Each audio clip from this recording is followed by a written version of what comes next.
అమరావతిలో నిర్వహించే ప్రధాని సభా వేదిక ఏర్పాట్లను మంత్రి నారాయణ పరిశీలించారు. ఉన్నతాధికారులతో కలిసి ఆయన సభా స్థలం, పార్కింగ్ ప్రాంతాలను పరిశీలించారు. మే 2వ తేదీ నిర్వహించే సభకు ఎలాంటి ఇబ్బందులు లేకుండా చర్యలు చేపట్టాలని అధికారులు సూచించారు.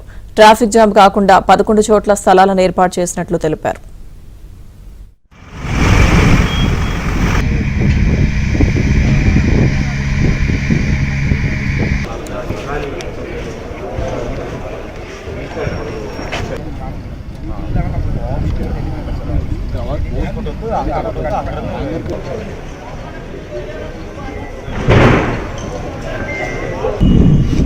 సభకు ఎలాంటి ఇబ్బందులు లేకుండా చర్యలు చేపట్టాలని అధికారులు సూచించారు. ట్రాఫిక్ జామ్ కాకుండా 11 చోట్ల స్థలాలను ఏర్పాటు చేసినట్లు తెలిపారు.